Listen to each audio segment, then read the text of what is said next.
तड़पा बोली हमारा गे तना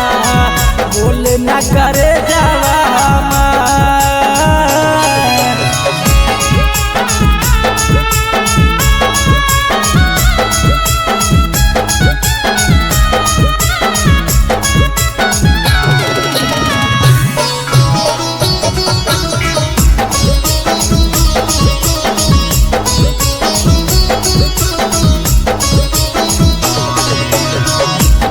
बिना माना मोय नहीं लागो एको पल गे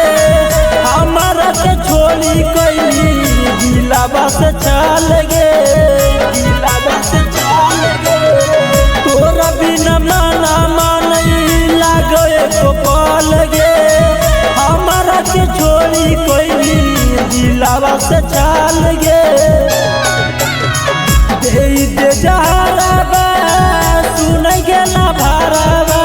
खाई के जइबो देबा काहे तड़पा बोली हमारा गे तना बोल न करे जावा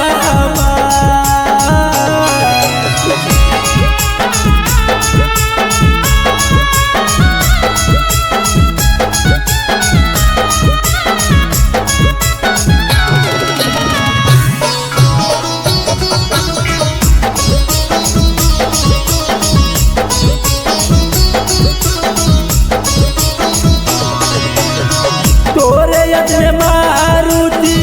जाओ गला लगे कैसे के छोड़ के गेली ससुर छौड़ी चल गे ससुर छौड़ी चल गे तोरे यत्न मारुति जाओ गला लगे कैसे के छोड़ के गेली ससुर छौड़ी चल गे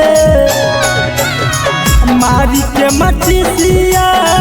सुनै के लबारबा